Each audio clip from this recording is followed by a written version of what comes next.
parce que su ma gisee nit ku ne ci ay problème dama ci dugg. sama carte d'identité boo xoolee M ci ne du F. je lui envoie un message ma ne ko Rita yow gis nga li ñuy def nii elle pleurait. quand je te dis que snap bi ma fay ñëw téléphone bi ma yoroon amul micro. moi boo ma métitalee c'est toi qui vas pleurer. ni ne yaa ak registre de commerce laa defarloo Cheikh everywhere ba tey defaru ko. passeport amu ko na ci ñëpp wax sonn naa ci wax bi. même su ma ci deful baaraam. je sais que su ma ci laaleel sama loxo rek day dem. ça ne me coûte rien de le faire.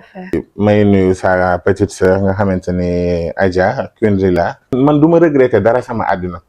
et il y a eu d'énormes répercussions des choses yoo xamante ne ça a mal tourné. gàllinkoor bi ñuy gën a tàgg mooy ki souffrir ci sëy bi ay bu deewee ay doom ñu gën leen a tàgg. avec le cas de Mia c'était pareil man dama doon joxe sama avis rek di demander question.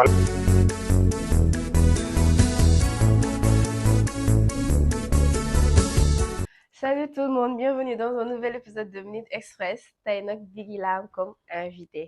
mag bàyyi la nga nuyoo. ba na ngeen def j'espère que tout le monde va très très bien. Minute Express lañ wax. waaw mais du gaaw de tey wala. du gaaw tey dañuy xaw a jël suñu temps tuuti. bismillah kon nañ jël suñu temps parce que li ñu war a wax yëpp. ñu war a wax bëri na. et moi mon objectif c'est qu'à la fin de la vidéo. waaw ñu xam la personne qui se cache derrière toi. oui derrière le Biggi drôle fun. Biggi bi wane que dara safu ko. et surtout la personne derrière Influence Plus. Donc sans plus tarder déjà dama lay laaj sa parcours scolaire parce que man gis naa sa Twitter nga bind fa journaliste et cetera. ok j'aimerais savoir ce parcours scolaire. bon d'abord je te remercie pour le choix bi nga porté ci sama personne. Merci. Et je salue encore cette communauté nga xamante ni je vois que tu fais un excellent boulot. Merci. Et que je te l'ai dit tout à l'heure, le fait de rester simple et naturel fait ta personnalité, en plus d'être très belle. Merci. Vraiment, je te souhaite le meilleur, Inch'Allah. Inch'Allah. Alors, concernant le parcours scolaire, moi déjà, j'ai fait 11 écoles. 11 écoles. J'ai fait Kébémer, Parcelles Assainies, en plus Médina et tout ça. Fu mu mënti dëkk Nioro yëpp. Parce que bi ma nekkee xale. comme j'étais très turbulent sama pap paix à son âme. daf ma joxe woon benn instituteur pour mu redresser ma jàng et tout ça. après bi ma amee sama CFE lay doog a dem foofu noonu ak sama entrée en sixième. j'ai fait ça aux éducateurs aux Parcelles Assainies sama promotion yi ma leen di nuyu. après ma jéem a intégré armée ni may gisee nii. yaa ngi fi de armée. barki yàlla ma jéem a intégré armée. mais ça n'a pas abouti parce que dañ ma opéré. ok dañ ma opéré bi may def troisième parce que bi ma nekkee sixième laa demoon Kébé Nioro. bi may def cinquième laa demoon Kébémer. bi may yeggali sama jàng laa ñëw Soumbédioune collège après je suis parti jóge Soumbédioune daal di bëggoon pause sama jàng parce que foofu lañ ma opéré. foofu laa amee benn maladie boo xamante ni dañ ma opéré après man bëgg bàyyi jàng. jékki-jékki ma intégré benn société boo xamante ni on parle d'informatique. ma daal di dem foofu noonu di liggéey mais xale xam nga day teel a tàmm xaalis. ma naroon bàyyi jàng après j'ai continué sama papa wax ne moom dafa bëgg doom bu jàng. alors suñu aîné moom rek moo ci amoon bac ci góor ñi ci des ñëpp kenn amu ci bac. mais macha allah suñu kër jigéen ñi ñëpp a diplômé ku ci gën a tuuti le diplôme CFEE la am. donc bi ma defee loolu après ma daal di continuer waat sama jàng dem Abdelkader am fa BFM. et bi ma jógee Abdelkader maa ngi dem Delafosse def seconde première terminale. bi ma defee seconde première terminale G. et ma am sama bac. bi ma amee bac après ñu orienté ma UVS Université virtuelle du Sénégal. ma gis ne que UVS bi li ñuy jàng bëriwul ma daal di dugg inscrire pour def journalisme communication. ma dem ba pare daal di def marketing communication en plus. di rallier en même temps UVS doon fa def sciences éco et gestion. bi ma pare après ma def mu tudd ñu certifié ma en business expertise. même avant le bac intégré na assise nationale des clubs pour affaires de gestion même à l'école au lycée. après ma commencé liggéey man j'ai travaillé très très tôt comme je te l'ai dit en classe de troisième parce que je me suis dit que il faudrait nga forger wu pour que boo bëggee benn option de vie bi maanaam dafa am fooy viser sa bopp ne que fii laa bëgg dem donc fii nii ma bëgg a dem su ma fa amee dara pour ma am ko lii foog ma tabax sama bopp instant bi et tout seul parce que mon père il est décédé bi may def CAP en première donc après ma nekk élève boo xamante ni dama doon góorgóorlu sama bopp di jàppale sama bopp am na sama mag bu nekk Canada mu fayal ma première année yi ma nekk université li ci des après man ma góorgóorlu ko sama bopp ba nii may waxee ak yow maa ngi def maa ngi valider sama formation à l'université pour nekk expert en communication digitale parce que j'ai fait le marketing digital aussi tellement que lu ma xalaat sama xel rek que ni mën na ma évoluer loo parce que je suis dans le digital donc je me suis dit que il faut que ma évoluer ci parce que bugguma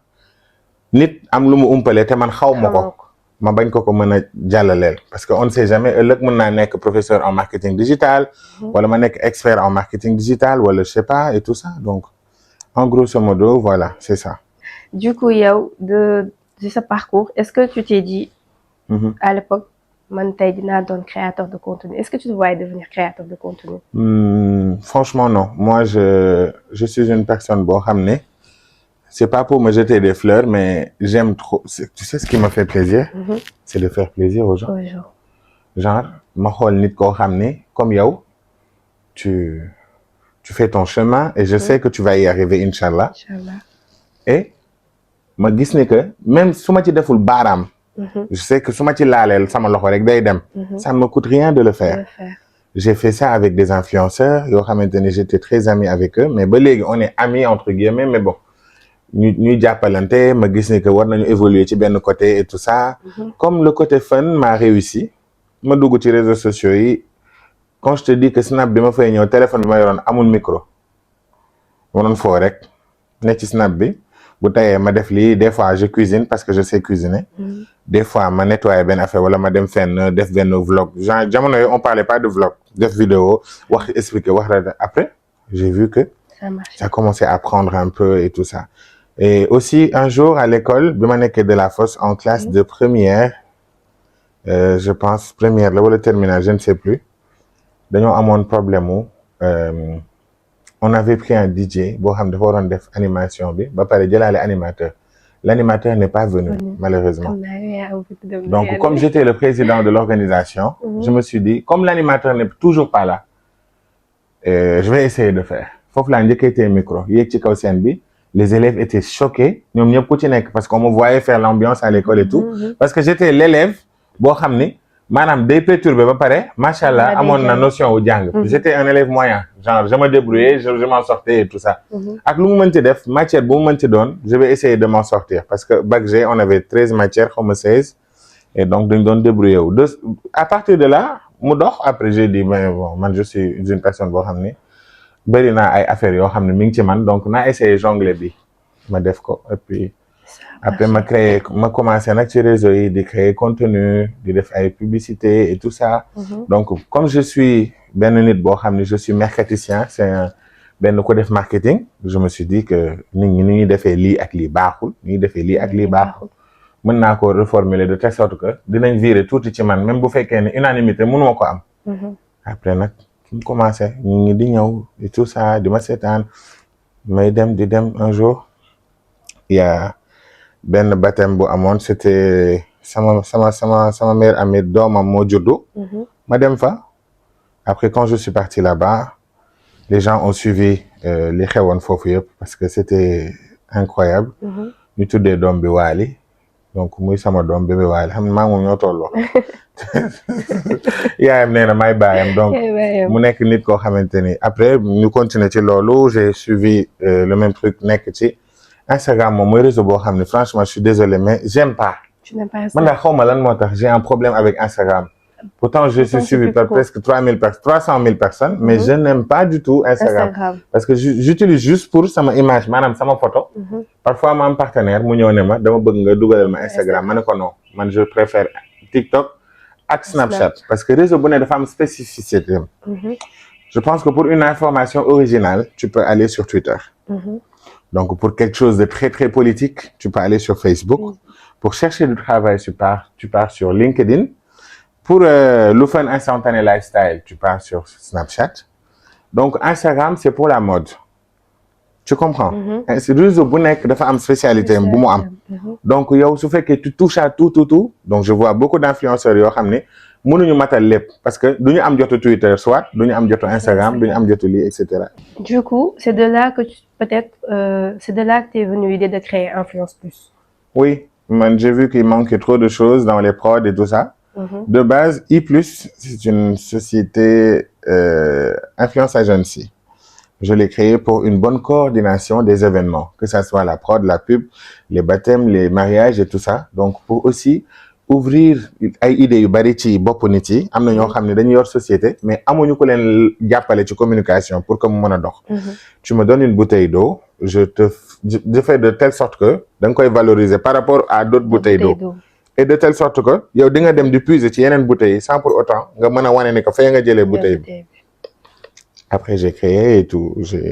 Ça marche, alhamdoulilah. Alhamdoulilah.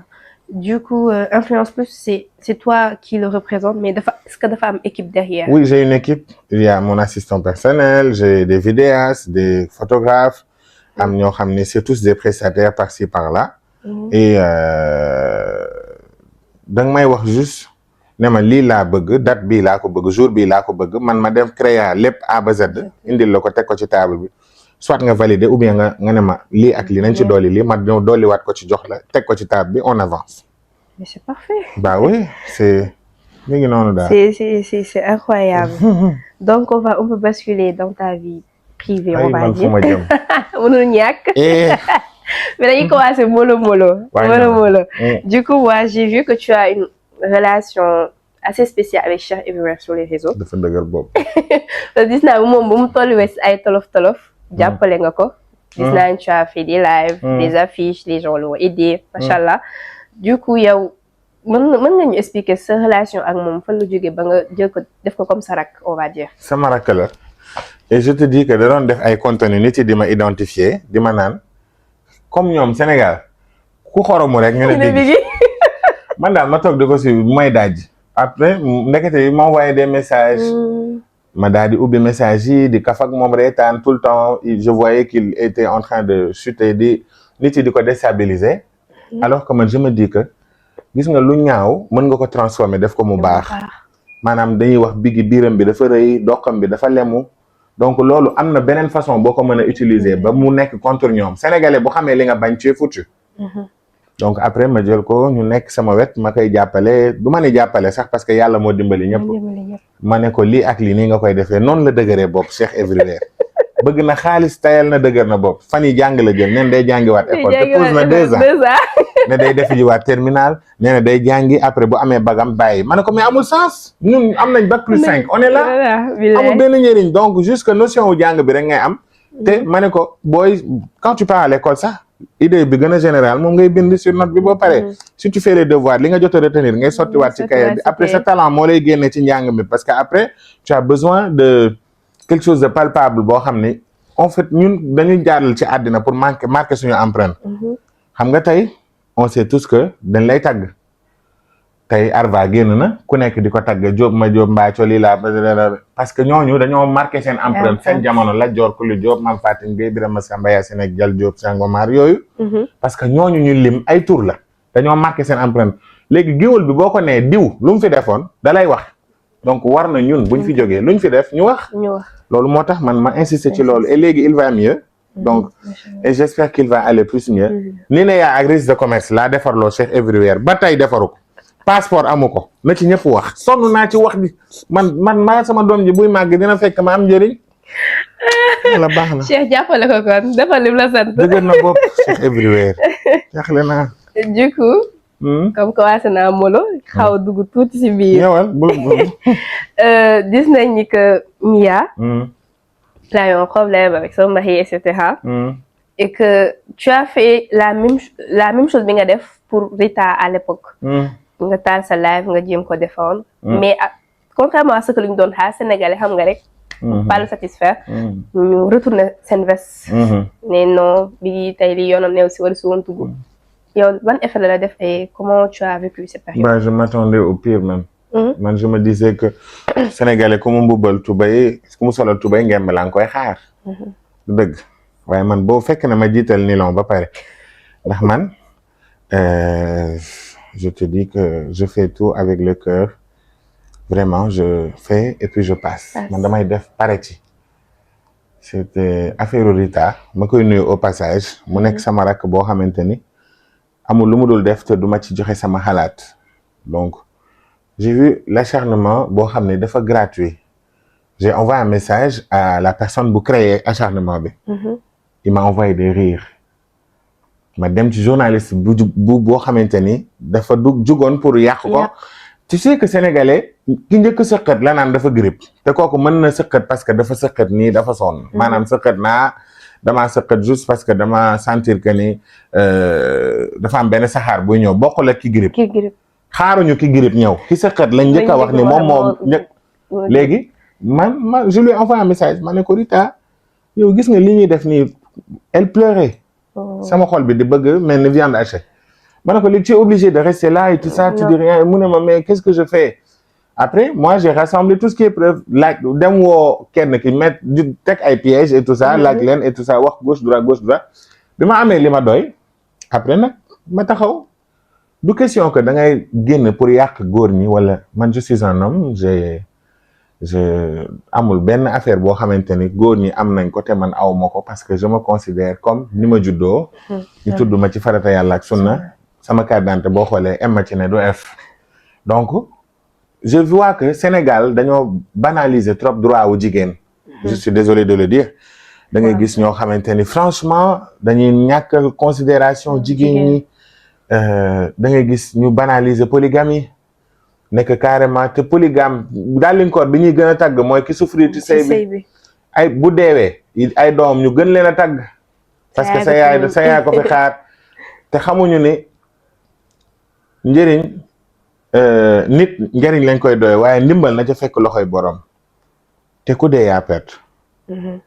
imagine toi tey boo ci duggul woon amaana mun na nit ñi ñëpp bu ñu acharné woo ci benn nit rawatina jigéen nga xam ne dafa sensible léegi ñu bàyyi ko noonu mu wet ci mën na xaru parce que man taw ma dikkee man xëy na à l'avenir mais gisuma lu may jooyloo wala lu may xaruloo xanaa bonheur bu ëpp moo may jooyloo man ma yëg ni que je me sens très très bien kontaan naa ci li ma def sama xol yëngu na ma jooy mais méttitu nit wala nga méttital ma man ba ma jooy non moi boo ma méttitalee c'est toi qui vas pleurer parce que man nekkuma yaruñu ma ci atmosphère boo xam ne da ngay toroxal nit sama yaay tout le temps elle me dit koo mënti bëgg ci sa àddina muy sa xarit ak sa àndandoo wala koo mën a bëgg demee ci ak sa xol yàlla ci la sa xol boobu la lay fayee parce que booy dem ak fugg ne waaw dama bëgg buzz moomu ci dugal après retournement bu amee yow doo ci am lu la neex ak sénégalais lu mu la sikkal je me suis dit que ñetti fan la yem avec le cas de Mia c'était pareil man dama doon joxe sama avis rek di demander question la question elle était simple la personne ne voulait pas en parler ne voulait plus en parler parce que il en a déjà parlé mu ñëwaat ne il veut plus en parler ma ne ko lan moo tax tu ne veux plus en parler c'était la question qui dérangeait bombe bi éclaté ça s'est retourné contre moi et il y a eu d'énormes répercussions des choses yoo xamante ni ça a mal tourné et puis pour dire que ak loo mën a am ci àddina da ngay am entourage bu baax mais man yàlla dogal na ni am naa entourage bu baax macha allah mais aussi man sama bopp couvrir naa sama bopp de telle sorte que mën na maa entretenir sama bopp bien vrai ku nekk soxla na ku nekk ci àddina mais man personnellement soxla na parce que su ma gisee nit ku nekk ci ay problème dama ci dugg parce que bu ma ci xajee man ma dugg ci bu ma ci xajalee ma dugg ci parce que am na ñoo xam ne rëy na ñoo wax ni dimbali ma jàppale ma tendre ma la main et tout ça comme jeune buy doog a door gis nga ko ni moom mi ngi soox di dem mais leer na la ne lii lang ci tànkam boo ko roccalee mu dem day na jub xocc man noonu lay xoolee te noonu lay réagir comme avec Wally Seck ou toute personne bu ma mës a liggéeyal noonu laa ciy demee et puis aw ma ci mënuma dem ak dara demi mesure moo tax à chaque fois lii metti moom ndegam lekk moo yàggul sa biir nga dem douche kon man lii metti du yàgg ci sama xol day wàcc ndox bu sedd a ngi fi jus a ngi fi lépp a ngi fi noonu laa ko jàppee. J'aime trop ta mentalité. Bah, je te dis que c'est ça du coup si c'était à refaire di nga ko defaat. si c'était à refaire su yàlla dogalaatee mu demaatee noonu laa ci demaatee incha allah. non man du ma regretter dara sama àddina parce que yàlla dafa dogal solution daa am bi ñuy jàng école lu ñu wax problème solution résultat opération c'est ça. comme que may nga ma mu wax loolu yëpp. di nga ma may. ma laaj la sa story time rencontre ak sa jabar. Bon, c'était vite fait hein, sur les réseaux, 2-3 messages ñu waxtaan et puis may nuyu sa petite sœur nga xamante ni Adja Kundrila qui est une personne magnifique boo xamante ni li muy nekk ci réseaux sociaux yéeg ci weñ yeeg ci baari moom elle est tellement différente de ce que li mu nekk dëgg elle est douce, elle est magnifique, elle a un bon cœur et elle est hyper talentueuse ma koy ñaanal yàlla may ko carrière bu gudd quoi. Après ñuy échanger un message et puis on a accroché mu ngi noonu nag après ça s'est passé comme ça. Oui. Du coup une dernière question même conseil la gën a nekk sax pour finir en beauté. Comme man. je suis dans la vingtaine. loolu ma doon conseiller man wala benn jeune bu nekk ci tranche d'âge parce que faut le dire âge de boo xam ne tu doutes tu remets tout en question. tu te dis si tu vas réussir ou pas. parce que je le dis bi ma dalee yàggul j'avais dit que tout ça j'allais arrêter parce que yombul on va dire. boo ko arrêté woon xam nga boo woowee du ma jël. j'allais dire que j'allais arrêter parce que yombul tout ça. donc je dis yéen ñi gën a nekk ci expérience bi. lan ngeen doon conseil comme mu doon ci création de contenu. wala mu nekk ci leneen entrepreneuriat en général. donc il faut nga passionné par quelque chose mooy lii ngay liggéey. et que passion boobu noonu nga jéem koo def weccit parce que loolu mooy dox. am na ñoo xamante ni dañu am passion wu bay mais bay boobu ngay bay amoo passion wu yeewu fajar arrosé teewul bi rek dem tëddi parce que dina jur dara. loolu mu jur mënoo koo consommer ba mu jeex ci village bi te mënoo koo jaay bu yàggee da ngay ñàkk li nga jiw. te jiw boobu nga ciy def xaalis la boo yëkkati investir te yaa ngi xaar dara ñëw muy meññ yàlla indi taw mu jàll c'est comme ça il faut nga passionné par li ngay def nga gëm ko waxuma la gëmantu yi ay non ça va aller ba pare dis-toi que dañ la sénégalais daf lay déstabiliser ba ngaa wadd mu yëkkati boppam kon yow déstabiliser leen ñoom ban wadd nga yëkkati sa bopp bu la kenn gën amal sa fulla ci sa bopp am sa fayda luñ la xas jëlal lu baax li liñ tax xas parce que xas mënta ñàkk yow yaa exposé sa bopp ci réseaux sociaux mbedd la te sénégalais nee na mbedd buur la te buur lu ñu wax aayul dak yaa aay buur dana wax jaam wax dag wax ñëpp wax waaye baat bu mujj bi buur yee ko moom comme mbedd bi mbeddum buur la nag da ngay def yëf yu buur bëgg mooy yëf yoo xam ne dalay doxalal nga am ci sa xaalis am ci sa weccit te nee naa la booy dund Sénégal maanaam sa premier buzz mën na nekk sax bad buzz wala ñu créer la dara taf ko ci sa image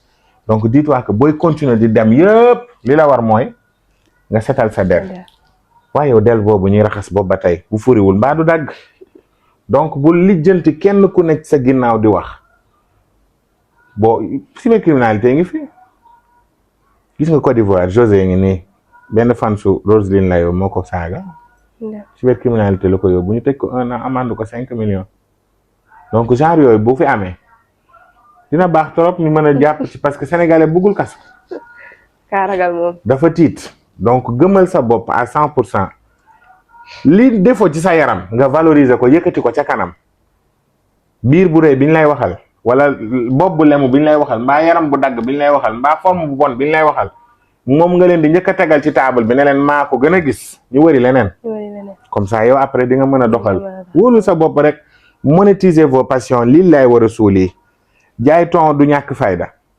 jaay mburu du ñàkk fayda togg du ñàkk fayda lépp loo gis ci àddina yàlla wàccee na ko nee naa la booy dem di jaay booy jaay fleur demal cimetière nga ubbi butigu fleur à côté ngay jaay jàllaaba demal ci wetu jumaa yi yaa ngi dégg ngay jaay mburoog ton dawgal ci buntu école yi wala ci koñ yi populaire yi c'est ça ci tënk daal loolu la voilà. Merci pour les conseils en tout cas. Merci à toi et ma lay sant di la gërëm di la ñaanal nga góorgóorlu bu baax a baax a baax. Tu es très belle. Merci. Et tu as quelque chose dans la tête, c'est le plus important. La beauté day compenser juste ce talent. boo rafetee nag day gën nga dem mais boo fekkee dafa am lu ne ci yow d'abord mooy jiitu moom la ñuy njëkk a xool que sa beauté boo mettre en avant sa beauté rek tu auras de sérieux problèmes ndax taar day ruus waaye xel tamit gaawul a jeex loo Alzheimer am na signe buñ lay wan rek sa xel ñëwaat waaye sa taar loo màgget day gën a wadd dara du ko indiwaat donc may sant bu baax sama proche mon assistant ak sama yaay nga xamante ni moom du nelaw moom heureusement il n'est pas sur les réseaux mais bu ci nekkoon donc c'est ça allait être l'hécatombe ma famille mes proches samay partenaires tout le monde donc sama xarit yi nga xamante ni maa ngi leen di sant di leen gërëm ak xale yi nekk ci internet bi sama communauté surtout ay sama communauté bi kenn du ma laal sonal naa leen huit maa ngi leen di jéggalu baal leen ma yéen rek laa bëgg yal na leen yàlla sàmm képp ku ma bëgg jox naa la loxo bisu naa la câlin naa la et je te remercie à toi aussi. On va prendre une toute petite minute pour parler de Centre by Maby, le sponsor officiel de cette vidéo. Centre by Maby est une marque créée par une maman et sa fille.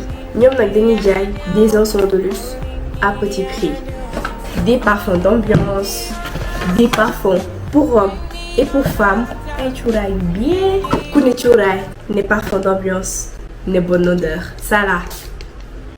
Ça sent tellement bon. Je suis sûre que bu fi ngeen toog mi ngeen di xeeñ maa ko wax.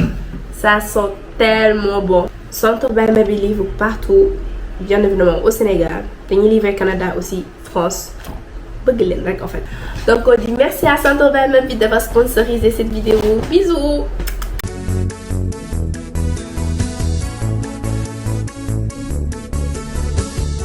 Il y a Centre by Maby moo sponsorisé vidéo bi. yii je t'offre ce cadeau. du ma ko laal waay. Centre by Maby. Une symphonie de luxe pour vos sens. Ils ont tout ce qui est parfum pour hommes, femmes. yii gis naa fi ay affaire yii gis naa fi ay ñam. yaa ko moom. yee. waaw. merci beaucoup Centre by Maby. ok. yow boîte bi rek day xeeñ di. non dafa xeeñ neex na par contre. village je te jure fa neex.